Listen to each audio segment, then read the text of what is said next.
শুরুতেই জানিয়ে দেব আমাদের হাতে থাকা আজকের সর্বশেষ বাংলা আপডেট সংবাদ। সীমান্তের অতন্ত্র প্রহরী হিসেবে দায়িত্ব পালন করছে বিজিবি, মন্তব্য করেছেন প্রধান উপদেষ্টা ডক্টর মোহাম্মদ ইউনূস।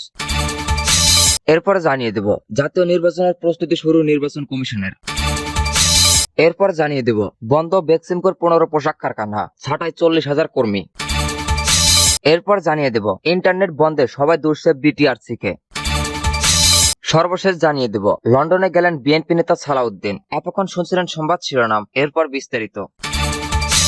সীমান্তের অতন্ত্র প্রহরী হিসেবে দায়িত্ব পালন করছেন বিজিবি, মন্তব্য করেছেন প্রধান উপদেষ্টা ডক্টর মোহাম্মদ ইউনূস। প্রধান উপদেষ্টা অধ্যাপক ডক্টর মোহাম্মদ ইউনূস বলেছেন, স্বাধীনতা পরবর্তী সময় দেশের ভৌগোলিক অখণ্ড ও সার্বভৌমত্ব অক্ষুণ্ণ রাখার পাশাপাশি সীমান্ত সুরক্ষা, চোরাচালান রোধ, মাদক ও নারী শিশু পাচার রোধে বর্ডার গার্ড বাংলাদেশ বিজিবি সীমান্তের অতন্ত্র প্রহরী হিসেবে দায়িত্ব পালন করে যাচ্ছে। শুক্রবার 20 December border guard Bangladesh BGB দিবস উপলক্ষে এক বাণীতে এসব কথা বলেন প্রধান উপদেষ্টা। তিনি বর্ডার গার্ড বাংলাদেশ বিজিবি দিবস 2024 উদযাপন উপলক্ষে এ বাহিনীর সব সদস্যকে অতিরিক্ত শুভেচ্ছা ও অভিনন্দন জানান। প্রধান উপদেষ্টা বলেন, বর্ডার গার্ড বাংলাদেশ একটি ঐতিহ্যবাহী প্রতিষ্ঠান। আমাদের মহান মুক্তিযুদ্ধে এ বাহিনীর ভূমিকা অপরিসীম। মুক্তিযুদ্ধে আসন্ন বীরত্বের জন্য এ বাহিনীর দুজন বীরশ্রেষ্ঠ ল্যান্স নায়ক নূর মোহাম্মদ শেখ এবং ল্যান্স নায়ক মুন্সি আব্দুর রব সহ 119 মুক্তিযোদ্ধা সদস্য খেতাবপ্রাপ্ত হয়েছেন। মহান মুক্তিযুদ্ধে এ বাহিনী 817 জন অকুতোভয় সদস্য তাদের জীবন উৎসর্গ করে বিজিবির ইতিহাসকে করেছেন মহান্বিত। মোহাম্মদ ইউনূস বলেন, জুলাই আগস্টে ছাত্র শ্রমিক জনতার গণ অভ্যুত্থান পরবর্তী সময় সীমান্তরক্ষী এলাকা সহ সারা দেশের আইন শৃঙ্খলা পরিস্থিতি নিয়ন্ত্রণে এবং সাম্প্রতিককালে দেশের দক্ষিণ পূর্বাঞ্চলে ভয়াবহ বন্যা পরিস্থিতি মোকাবিলায় বিজিবির ভূমিকা সর্ববহলে প্রশংসিত হয়েছে। প্রধান উপদেষ্টা বলেন, বিজিবির সদস্যরা দেশের স্বাধীনতা ও সার্বভৌমত্ব সমুন্নত রাখতে সর্বোচ্চ দেশপ্রেম, নিষ্ঠা, আন্তরিকতা ও পেশাদারিত্বের সঙ্গে দায়িত্ব পালন করবেন, এটাই সবার প্রত্যাশা। তিনি বর্ডার গার্ড বাংলাদেশ সার্বিক সাফল্য এবং উত্তরোত্তর সমৃদ্ধি কামনা করেন।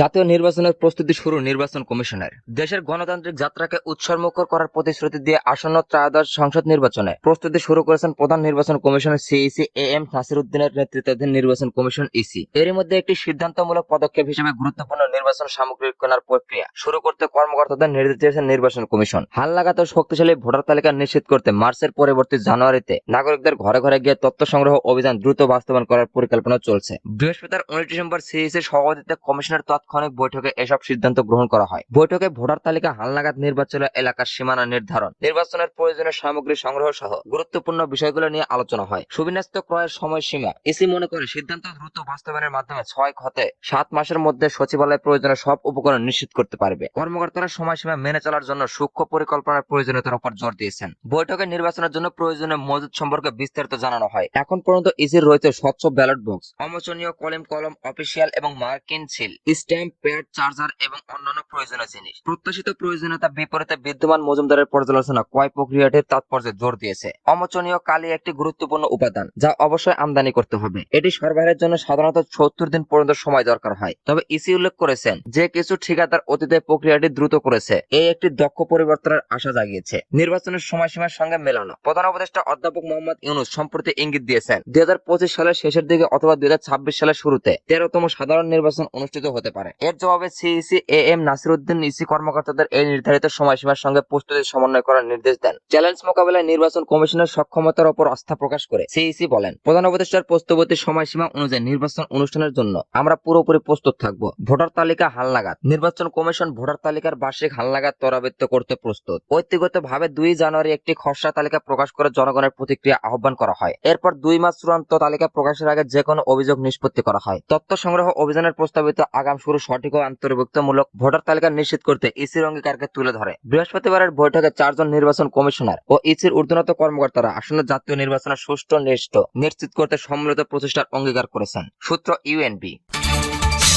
বন্ধ বেক্সিমকোর 15 পোশাক কারখানা, ছাঁটাই 40,000 কর্মী। সরকার পরিবর্তনের পর গত কয়েক মাসের মধ্যে বড় ধরনের আঘাত এসেছে চুরি পোশাক খাতের শ্রমিকদের ওপর। বেক্সিমকো শিল্প গোষ্ঠী তাদের 15 পোশাক কারখানায় প্রায় 40,000 কর্মী ছাঁটাই করেছেন। এর জন্য গাজীপুরের রপ্তানিমুখী পোশাক ও বস্ত্র কারখানাগুলো কার্যক্রম পায়নি, এমন কারণ দেখেছে কারখানা কর্তৃপক্ষ। গত 15 ডিসেম্বর জারি করা বিজ্ঞপ্তিতে শিল্প গোষ্ঠীর সব কর্মকর্তা, কর্মচারী ও শ্রমিকদের 16 ডিসেম্বর থেকে ছাঁটাই কার্যকর কথা জানানো হয়। এতে বলা হয়, ছাঁটাই হওয়া শ্রমিকদের কারখানায় রিপোর্ট করার প্রয়োজন নেই, কারণ আগামী 30 জানুয়ারি আবার কারখানা কারখানা খোলার সম্ভাব্য তারিখ পর্যন্ত সব ধরনের উৎপাদজনক বন্ধ থাকবে। ৪৫ দিনের ছাঁটাইয়ের সময়কালে কয়েকদিন বেতন সম্পর্কে বিজ্ঞপ্তিতে শ্রম আইনের কথা উল্লেখ করা হয়েছে। এতে শ্রমিকদের মূল বেতনের অর্ধেক ও অন্যান্য সুবিধা দেওয়ার কথা বলা হয়েছে। বেক্সিমকোর অর্থ ও কর্পোরেট অপারেশন বিভাগের পরিচালক ওসমান কায়সার চৌধুরী বলেন, কাঁচামাল আমদানির জন্য এলএসি খুলতে না পারায় উৎপাদন চালানো হচ্ছে না। এ প্রসঙ্গে জাতীয় গার্মেন্টস শ্রমিক ফেডারেশনের সভাপতি আমিরুল হক আমিন কালের কণ্ঠকে বলেন, বিপুল সংখ্যক শ্রমিককে ঝুঁকিতে না ফেলে বেক্সিমকো গ্রুপের অংশীদারের সম্পত্তি বাজেয়াপ্ত করা চালু রাখতে সরকারের কাছে আবেদন জানানো হয়েছে। তিনি বলেন, কারখানাগুলোতে যেসব বৈশ্বিক ক্রেতা কাজ করে তারা সহনশীল হবে। এছাড়া শ্রমিক সংগঠনগুলো সরকারের পাশাপাশি এই ক্ষেত্রে এগিয়ে আসবে। বাজেয়াপ্ত অর্থ দিয়ে মজুরি দেওয়া সম্ভব উল্লেখ করে তিনি বলেন, শ্রম ও কর্মসংস্থান এবং শিল্প মন্ত্রণালয়কে এ ব্যাপারে উদ্যোগ নিতে হবে। এ বিষয়ে শ্রম ও কর্মসংস্থান মন্ত্রণালয়ের সচিব ও এইচএম শাহাবুদ্দিন কালের কণ্ঠকে বলেন, সরকার নানা ধরনের উদ্যোগ নেওয়ার পরও কারখানা চালু রাখা যাচ্ছে না, তাই কর্তৃপক্ষ মজুরি দিতে না পেরে কারখানা বন্ধ ঘোষণা করেছে।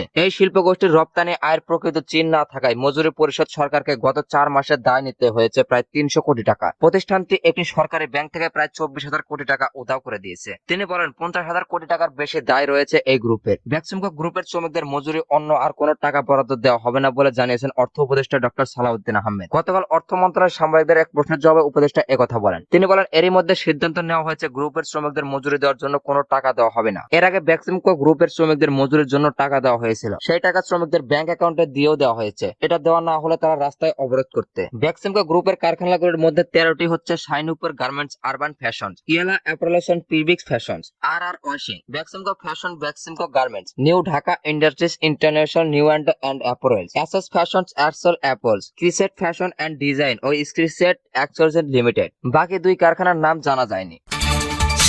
ইন্টারনেট বন্ধে সবাই দুষছে বিটিআরসি কে। বৈষম্য বিরোধী ছাত্র আন্দোলনের সময় দেশব্যাপী ইন্টারনেট বন্ধ থাকার কারণ অনুসন্ধানে তদন্ত করছে আন্তর্জাতিক অপরাধ ট্রাইব্যুনাল। এর মধ্যে কমিটির প্রাথমিক তদন্তে উঠে যাচ্ছে ইন্টারনেট বন্ধের পেছনে ছিল মৌখিক নির্দেশনা, কারিগরি ত্রুটি বা ডাটা সেন্টার অগ্নিযোগের কোনো সম্পর্ক ছিল না। মূলত রাজনৈতিক উদ্দেশ্যে মৌখিক নির্দেশনার মাধ্যমে বন্ধ রাখা হয় ইন্টারনেট। আর ইন্টারনেট বন্ধের মূল ভূমিকা ছিল বাংলাদেশ টেলিযোগ নিয়ন্ত্রণ কমিশন বিটিআরসি। এ বিষয়ে বিস্তারিত জানতে অধিকার তদন্ত করছে আন্তর্জাতিক অপরাধ ট্রাইব্যুনাল। এজন্য সংশ্লিষ্ট প্রতিষ্ঠানগুলোকে চিঠি দিয়ে ইন্টারনেট বন্ধের কারণে এবং তার পেছনে করা সেই বিষয়ে জানতে চাইছে ট্রাইব্যুনাল সূত্রে জানা গেছে, ইন্টারনেট বন্ধের কারণে জানতে বাংলাদেশ সাবেরম্যানের cable company, BSPLC, BTRC Summit সহ সংশ্লিষ্ট সরকারি বেসরকারি প্রতিষ্ঠানকে চিঠি দিয়েছে আন্তর্জাতিক অপরাধ ট্রাইব্যুনাল। গত 9 ডিসেম্বর ইস্যু করা আন্তর্জাতিক অপরাধ ট্রাইব্যুনালের চিঠিতে ইন্টারনেট শাটডাউনের কারণ এবং নির্দিষ্ট সময়ের মধ্যে ইন্টারনেট বন্ধের পেছনে কারণগুলো একটি বিশদ ব্যাখ্যা জানতে চাওয়া হয়েছে। একই সঙ্গে চিঠির জবাব দিতে 1 সপ্তাহের সময় বেঁধে দেওয়া হয়েছে। চিঠির পাশাপাশি অপারেটরের কাছে অংশীদারের গিয়েও বিভিন্ন তথ্য জানতে চাওয়া হয়েছে তদন্ত কমিটি।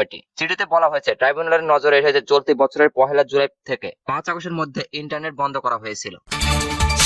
লন্ডনে গেলেন বিএনপি নেতা সালাউদ্দিন।